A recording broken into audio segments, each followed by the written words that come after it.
de Filipenses, y mientras oramos a Dios para que Dios nos guíe a ver si a mediados o finales del mes próximo, octubre, iniciamos otra serie. Mientras tanto, vamos a estar durante 3 o 4 domingos llevando a cabo una breve serie del mensaje que vamos a iniciar hoy. Es decir, esta es la parte 1. Esta es la parte 1.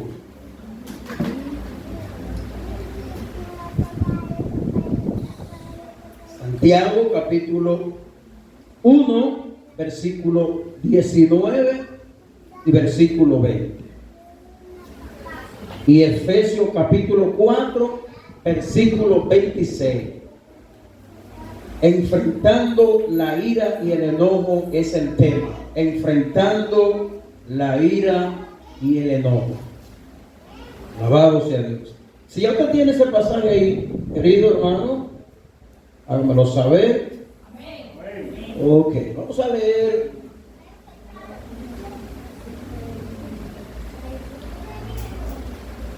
El Santiago, meramente Santiago 1, 19 y 20. Y luego vamos a pasar a Efesios 4, 26. Dice así: por esto, mis amados hermanos, todo hombre sea pronto para oír, tardo para hablar, tardo para airarse, porque la ira del hombre no obra la justicia de Dios. Pasemos a Efesios capítulo 4, versículo 26.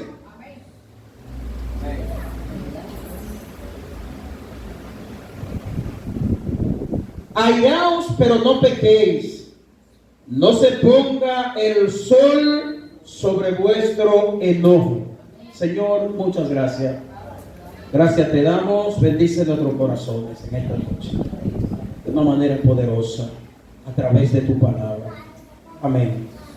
Bien, hermano, vamos a, como ya le había dicho, yo espero que esta muy breve serie, que quizás 3 o 4 prédicas acerca de lo que vamos a hablar hoy, sea de grandiosa edificación para cada uno de nosotros.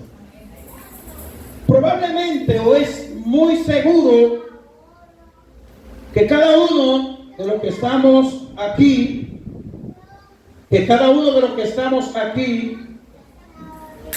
hayamos pasado por un momento amargo en cuanto a lo que tiene que ver con la mala experiencia de airarse y enojarse. Es difícil que un ser humano, por más manso que sea, no haya atravesado por este momento agrio al cual nos estamos refiriendo, lo cual es la ira y el enojo. Hay momentos en el que uno de repente es provocado por algo y uno explota. A todos nos ha sucedido esto. Y en estos pasajes bíblicos, como ustedes pueden ver, a Pablo en Efesios capítulo 4, versículo 26, nos da a entender que la ira es parte de las emociones que nosotros atravesamos. Es normal, lo que Pablo dice aquí, es normal airarse. De hecho, hay ira que son sanas y con buenas intenciones.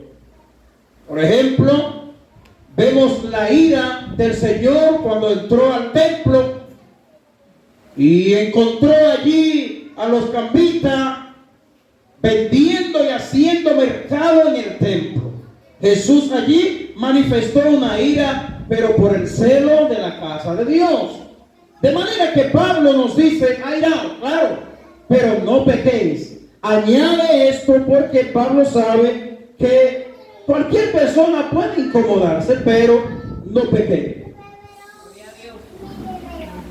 Así que yo espero, mis queridos hermanos, que el Señor ministre cada uno de nuestros corazones de una manera profunda, así como el hermano Robinson le pedía al Señor mientras oraba por mí. Y una de las cosas que acabamos de leer en Santiago también, el apóstol Santiago lo dice un poquito más amplio que como Pablo lo dice. Por esto, mis amados hermanos, todo hombre sea pronto para oír, tardo para hablar, tardo para airarse, porque la ira del hombre no obra la justicia de Dios. Ahí está la diferencia entre la ira del hombre y la ira de Dios. Dios en la Biblia se menciona airado en varias ocasiones, pero eso no nos ha llevado a Dios a pecar. Eso no ha llevado a Dios a coger un pique que lo saque de control. No, porque la ira de Dios obra la justicia de Él, pero la ira del hombre no obra la justicia del hombre. Cuando una persona se convierte a ser cristiano, viene a Cristo, ¿verdad? Su conducta y su personalidad deben ir tomando o deben ir pasando por ciertos cambios, ¿verdad que sí? Cada uno de esos cambios se van generando en la vida de cada uno de nosotros en la medida que vamos creciendo y avanzando en la gracia y el conocimiento de Dios. Yo he tenido experiencia en mi vida personal donde me he incomodado, hermano. ¿Por qué? Como le decía al principio, es imposible que ningún ser humano en esta tierra haya sido provocado a ira o a grandes enojos. Uno de esos cambios, entre todos los cambios que nosotros como hijos de Dios, Dios nos llama a tener en nuestras vidas, en el proceso de nuestra vida cristiana, uno de esos cambios es a lo que nos estamos refiriendo. Es el cambio de nuestra conducta, es el cambio de aquello enojo que a veces nosotros tomamos. Un cristiano debe reaccionar de una manera cristiana. Eso es lo que esperamos. No debe perder el control. Recuerdo una palabra que mencionaba hace anoche en la predicación, y es la palabra dominio propio. El dominio propio es un fruto que da el Espíritu Santo, y el Espíritu Santo lo produce en la vida de cada cristiano. Pues Dios produce el dominio propio precisamente para cuando lleguen esos momentos de provocaciones, de ira, ya sea por un hijo, ya sea por un vecino, ya sea por un negocio que estemos haciendo, que tengamos un choque, lo que sea, etcétera, etcétera. De este problema de la ira y del mal genio es de lo que nos vamos a estar refiriendo durante los próximos domingos, como ya había dicho. Así que veremos la causa principal del enojo y de ese mal genio. Vamos a aprender también cómo nosotros podemos librarnos de ese pecado del enojo. Y solamente veremos dos cosas en la noche de hoy. Dos cosas. Lo primero, lo tan destructivo que es o que puede ser la ira. La ira nos puede llevar a nosotros a cualquier destrucción, y lo vamos a ver. Permítanme cambiar este micrófono. Lo vamos a ver como lo fue en la vida de Abel y Caín. Un ejemplo bíblico que la gran mayoría de los que estamos aquí lo conocemos. Y sabemos la historia de Caín y de Abel. Caín fue atrapado por esta ira que lleva al ser humano al pecado. Probablemente Caín podía haberse airado contra su hermano y no pecar. Ahora bien, ¿de qué manera pudiera haberse airado Caín contra su hermano por lo que provocó la ira en Caín y que Caín no peque? Caín pudiera haberse enojado y haber tenido dominio propio y reflexionar y decir, yo no puedo hacer tal o cual cosa, ¿verdad? De esa manera Caín pudo haberse airado, pero no pecar contra Dios y contra su hermano. Y eso es lo primero que nosotros vamos a ver, lo tan destructivo que puede ser la ira. Y el primer hombre que concurrió a ese pecado de ira fue el señor Caín. Caín fue el primer hombre que cayó en ese pecado. Caín y su hermano Abel fueron los dos primeros hijos de Adán y de Eva. Y como ya usted podría conocer la historia, Caín era sembrador de frutos y Abel era pastor de ovejas. Así que ambos, en lo que ellos hacían, utilizaron lo que ellos hacían para llevarle una ofrenda a Dios. ¿Qué representa la ofrenda de Caín y qué representa la ofrenda de Abel? Que esto llegó al punto de despertar esa profunda envidia y celo en Caín hasta el punto de asesinar a su hermano Abel. Las dos representaciones simbólicas que existen entre la ofrenda de Abel y la ofrenda de Caín es la siguiente. La ofrenda de Abel, que ofrendó un macho cabrío, un animal al Señor, esto representa el derramamiento de sangre inocente. Pero la ofrenda de Caín representa lo peor, representa la autojustificación o una ofrenda que no puede tipificar cómo el pecado puede ser perdonado.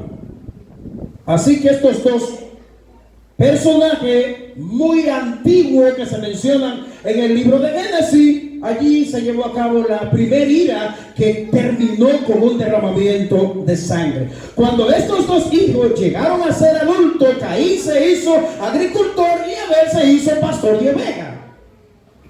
A estos dos hombres se les había enseñado la forma correcta de cómo a Dios se le debía adorar, cómo a Dios se le debía rendir tributo.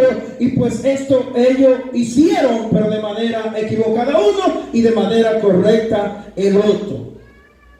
Poderoso es el Señor. Ellos sabían que Dios exigía la ofrenda de un animal inocente como sacrificio por sus pecados. Ustedes podrán recordar que esto era lo que se hacía en la antigüedad para el perdón de los pecados. Había que derramarse un animal inocente. Pero cuando llegó el tiempo de adorar al Señor, solo uno de los hermanos obedeció a Dios, y ese fue nuestro hermano Abel. Abel le trajo un cordero como ofrenda, pero Caín llevó de los frutos que él tenía.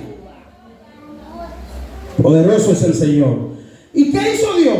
¿Cómo puede hacer Dios con cada uno de los que estamos aquí? ¿Qué hizo Dios con Abel? Bueno, recibió su ofrenda, la recibió con agrado, porque había un corazón con una disponibilidad de adorar a Dios y de ofrecerle a Dios lo mejor. Pero no pierda de vista que estamos hablando de cómo poder manejar la ira.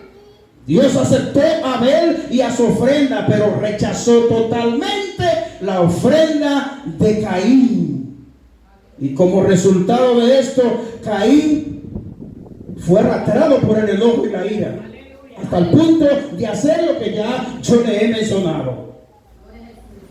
La ira lo arrastró como arrastra un huracán los suelos cuando toca un huracán tierra.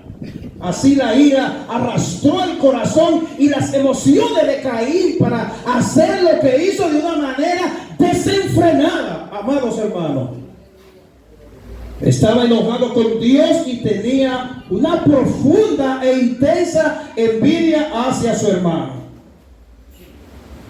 Dios le advirtió a Caín de la consecuencia de la ira. Es decir, que Dios advierte a Caín de este gran pecado. Y Dios lo sigue haciendo a través de la Biblia. A través de la Biblia hay todo un sinnúmero de pasajes bíblicos que nos hablan de la ira, del mal de la ira, como lo vamos a ver a lo largo de todos estos domingos. Sin número de pasajes se encuentran en el Antiguo Testamento, en el Nuevo Testamento. Proverbios se encarga intensamente de presentar la ira como algo que no da ningún provecho y ningún resultado. Poderoso es el Señor. El mensaje de Dios para Caín era el siguiente: Caín, ten cuidado de la ira y no permita que la ira arrastre tu vida. Cuidado, tu ira es como un león esperando a tu puerta. O la ira es como un león que está al acecho de su presa para devorarlo sin piedad y sin pensar el dolor que puede causar con lo que vas a hacer. Así que Dios advierte a Caín: tu ira es como un león que ruge. Debes controlar tu ira o ella te controlará a ti. Pero Caín no respondió a la advertencia que Dios le había hecho. Caín hizo caso omiso. Sus celos hacían de su hermano Abel se transformaron totalmente en odio. Esa fue la transformación que tuvo Caín. En vez de alegrarse y decir, tener una lección, aprender, esa debió ser la reacción positiva de Caín. Bueno, yo no estoy haciendo lo que debo hacer y debo aprender de mi hermano. Debió haberse llevado una lección, y es lo que realmente Dios quiere en cada uno de sus hijos. Dios quiere que nuestros errores y las virtudes de otras personas sean de lecciones a cada una de nuestras vidas. No, Caín fue lo contrario. Caín, la carne lo dominó, el mal sentimiento engañoso lo dominó. Caín no respondió a ese llamado de Dios. Un día en que Caín y Abel estaban juntos en el campo, Caín se levantó contra su hermano y exterminó su vida, derramando sangre en el suelo. Así, el primer hombre nacido en este mundo se hizo asesino por consumar esa ira y ese enojo que lo consumía por dentro por una simple envidia. Eso es lo primero que hemos visto. Lo segundo que veremos es cómo nosotros podemos enfrentarnos a la ira. Nos muestra a nosotros la Biblia una manera que nosotros podamos ser instruidos para poder controlar la ira que en un momento dado a mí me ha arrastrado, a usted también. ¿Nos brinda la Biblia algún parámetro bíblico para que nosotros podamos entender cómo esa ayuda viene a mí? Usted podrá preguntarse, pero ¿será posible yo poder controlar ese enojo, buen dominicano, ese pique que yo puedo coger con un hijo, con mi esposa, mi esposo, un primo, un vecino, un allegado, uno que vaya en un autobús junto conmigo, que me diga esa silla no es tuya, párate de ahí, etcétera, etcétera? Son cuántas cosas se nos presentan en la vida que nos llevan a nosotros a poder descontrolarnos. Pero ¿cómo nosotros podemos enfrentarnos a esa ira? ¿Sabe qué, hermano? Al igual que Caín, nosotros llevamos dentro de nosotros un león por dentro de cada uno de nosotros. Y ese león tiene nombre y tiene apellido y se llama la ira y el enojo. Debemos controlarlo o él nos va a controlar a nosotros. Dios nos ha dicho que nunca debemos dejarnos, pero nos ha advertido. Dios nunca nos ha dicho que no podemos airarnos, y es lo que Efesios capítulo 4, que lo voy a repetir nuevamente, nos dice, airaos, pero no pequéis. O sea, en ningún momento la Biblia se va a referir a que va a ser un mandato. No, tú no puedes airarte. No. Eso será posible de este lado de este mundo mientras estemos viviendo en este cuerpo de pecado. Nos vamos a incomodar. Ahora bien, Pablo lo que no quiere o nos quiere dejar dicho es que no lleguemos al punto a que pequemos y que el sol se ponga sobre vuestro. No, esta expresión que suena como un poco parabólica, no dejemos que el sol se ponga sobre vuestro. No, aquí Pablo se puede estar refiriendo a prolongar el tiempo tú estando enojado. Usted no se imagina lo que es un enojo y una ira dentro de nosotros prolongada por largo tiempo. Eso puede explotar como una bomba, amados hermanos. Puede estallar como la explosión que estalló recientemente en San Cristóbal. Así puede hacer. Por eso Pablo dice: no permita que el sol se ponga sobre tu enojo. Resuelve eso a tiempo. No permita que el sol se extienda y ese enojo permanezca. Airado, pero no pequeño. La ira es la más violenta de las emociones que nosotros tenemos. Hay muchas emociones dentro de nosotros: tristeza, alegría, gozo, enojo, pero la ira es uno de los más peligrosos.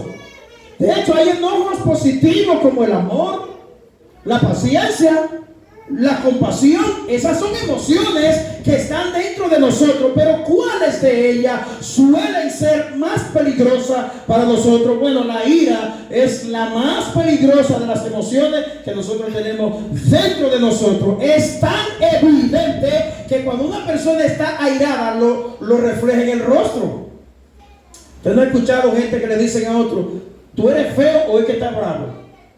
Porque aún en el rostro se manifiesta el estado de ánimo en el que una persona se encuentra. Una persona que esté con ausencia de enfermedades, que esté económicamente bien, que esté relacionalmente bien, manifiesta e irradia un rostro de alegría y fácilmente alguien puede darse cuenta. Entonces, todo lo contrario a lo que yo le acabo de mencionar, una persona en otro estado de ánimo puede manifestar. Tu rostro puede hablar, tus gestos pueden hablar. Hay un texto titulado "Tus gestos te delatan", escrito por un autor de poema. Tus gestos te delatan. Así que la ira y el enojo son sentimientos que nos pueden llevar a nosotros a cometer grandes errores. La ira es la más violenta de las emociones humanas, debido a que involucra sentimientos tan fuertes como la ira. Esta nos puede acercar con más facilidad al pecado. No es igual tú decir ama, pero no pequéis.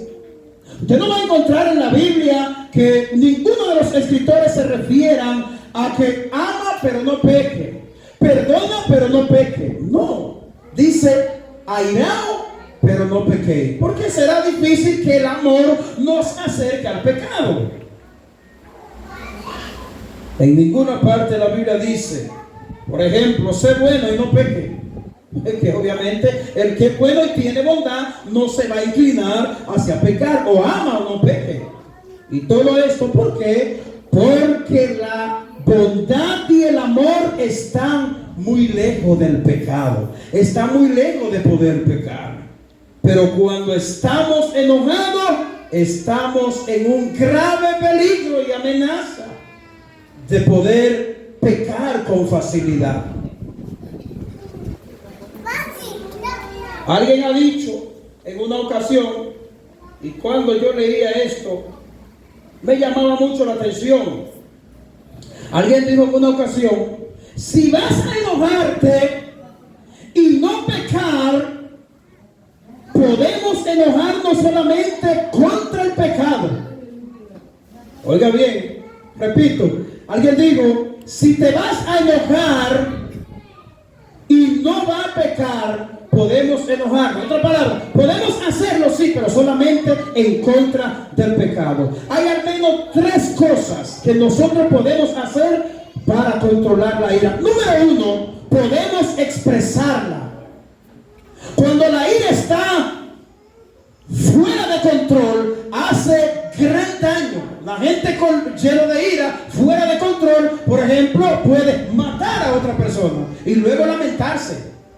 Una persona fuera de control con una ira ofende a cualquiera, al hijo, al padre, al tío, al vecino, y luego se lamenta, a la madre.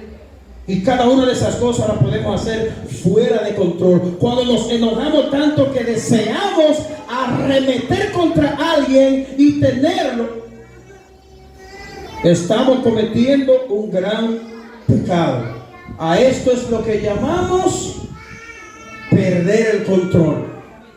Usted quiere ver a una persona que pierda todo el control. A veces pensamos que demostramos lo fuerte que somos cuando hacemos estas cosas. O sea, pensamos que cuando nos airamos estamos mostrando que somos fuertes, y es todo lo contrario.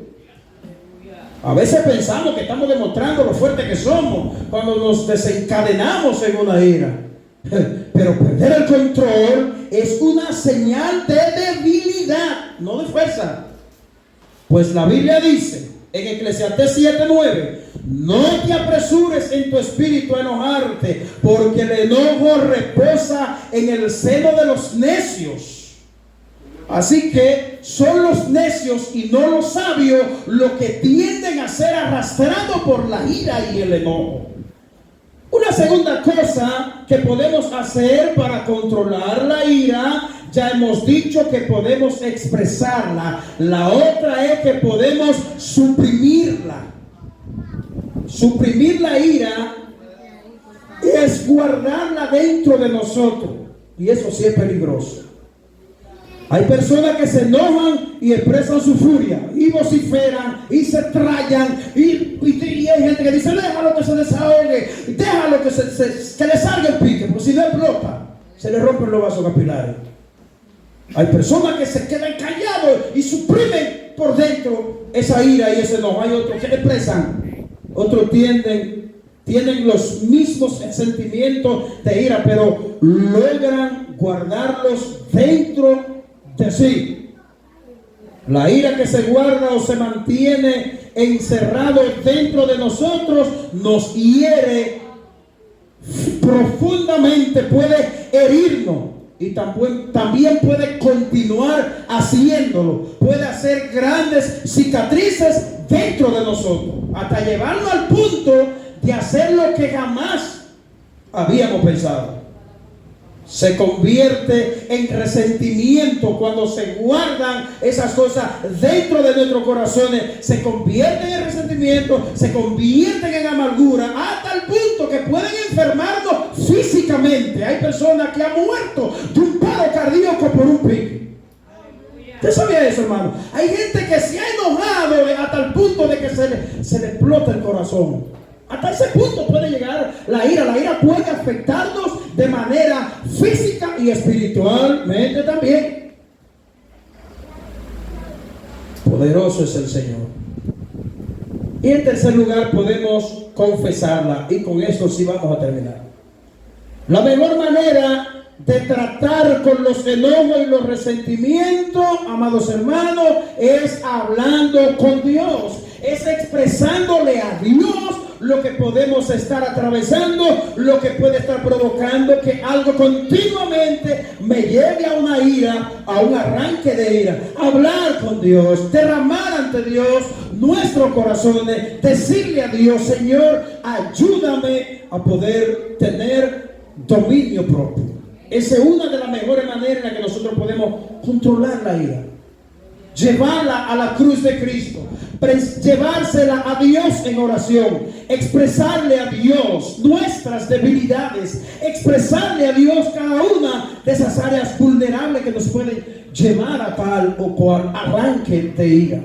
Hay una palabra que el apóstol Pedro en una de sus cartas menciona refiriéndose a Jesús, y dice que el Señor, estando en su ministerio, ya finalizando, cuando Cristo tenía que ir hacia el Gólgota, el Señor fue agotigado, fue provocado y le dieron latigazo. Y dice el profeta Isaías, y luego Pedro lo cita, y dice que él en ningún momento no abrió su boca. Sí, pastor, pero ese fue Cristo, él era Dios. Pero la Biblia dice que nosotros, en el poder del Espíritu, en dependencia del Espíritu Santo, siendo hombres pecadores, podemos lograr en Cristo lo que con nuestra fuerza nosotros no podemos lograr. Así que nosotros pensar que podemos controlar ciertas cosas que nos atacan, cosas a las que nosotros nos vamos a enfrentar, que uno con la vista humana la ve imposible, la ve difícil, en Dios podemos lograrlo. Jesús siempre acostumbraba a orarle al Padre. En su humanidad, Jesús siempre vivió en oración, en comunión con Dios, y Jesús fue fortalecido por el Padre.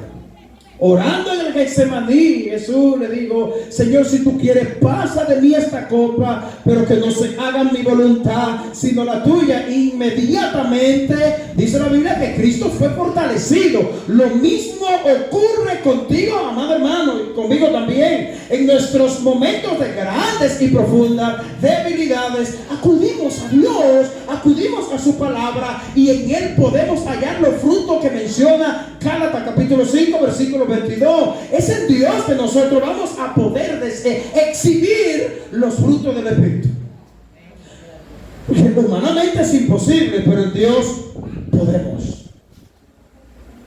Esta es una buena forma, o sea, hablar con Dios, expresarle a Dios. Será una buena forma de desahogarnos. Ahora, si nosotros nos desahogamos con el hombre, porque es muy probable que en medio de una ira y un enojo uno se desahogue con una persona, y es expresando los resentidos que se puede encontrar la persona, a menos que no lo haga de manera reflexiva. Yo sé que me porté así, que no era la manera. Ya ese es otro tono, pero nosotros hablando con Dios nos desahogamos. Dios nos conoce mejor que lo que nosotros nos conocemos nosotros mismos, hermano. Alguien podría decir: no, yo me conozco, yo sé quién soy. Hermano, tú sabes algo, hay parte de la vida tuya que tú no te la conoces tú mismo. ¿Por qué usted cree que David le dice a Dios: Dios, líbrame de mi pecado que me son ocultos? Porque hay cosas, hermano, que tú y yo no las conocemos, que están dentro de nosotros. Nosotros luchamos con bestias feroces que nosotros no las conocemos. ¿Y cómo nosotros podemos ir motivando esas luchas y dificultades dentro de nosotros? Cultivando una relación estrecha con Dios, donde le expresemos a Dios con toda confianza nuestras debilidades. Poderoso es el Señor. El solo estar en la presencia de Dios nos ayuda a calmar todo enojo, toda ira. También nos ayuda a ver los casos en la perspectiva correcta de Dios, de cómo Dios visualiza las cosas. Por ejemplo, si nosotros nos trasladamos a la historia, vemos en el capítulo, por ejemplo, 11 de Hebreo, a los hombres de Dios de la antigüedad padecer y pasar por circunstancias que ellos la pudieron entender, porque ellos estaban conectados con la perspectiva de Dios. Porque alguien que ame a Dios, que haya servido a Dios, que se haya entregado a Dios desde su juventud, de una vida piadosa, tenga que atravesar por momentos tan amargos de ser perseguido hasta perder su vida. Alguien podría decir: bueno, pero en vano he servido a Dios, como dijo Asaf en el Salmo 73, que por poco se desliza mi pie, viendo la prosperidad de los impíos, viendo que los impíos no tienen congoja, dice el salmista Asaf, hasta que en el versículo 17, Asaf dice: hasta que entré en el secreto de Dios y yo pude comprender cuál es el fin de ello. Así que, hermano, tú y yo, el único camino que nos puede llevar a controlar la ira y el enojo es el camino de la cruz. Es el camino de Cristo. Sí, aquel que murió por cada uno de nosotros, perdonó nuestros pecados y también perdonó el pecado de la ira y del enojo. Él también nos ayudará a ver en ese caso de una manera clara y correcta cómo Dios quiere que nosotros entendamos este asunto de la vida cristiana. Muchas veces nos damos cuenta de que lo que nos está llevando o sacando de control en un momento dado, nos damos cuenta que era algo insignificante. A veces uno reflexiona y dice: wow, ¿por qué lo hice, Dios? Perdóname. Porque uno entiende que era algo insignificante. Hay personas que son tan vulnerables que no pueden estar a la expensa en un lugar donde puedan ser provocados con facilidad. Hay gente que hay que atajarlo, hay que agarrarlo. Hay otros que son mansos y así sucesivamente. ¿Cómo nosotros podemos controlar la ira? Rindiendo a Dios todas nuestras debilidades. El Señor te bendiga y te guarde. Oremos al Señor. Padre, muchas gracias te damos, Señor.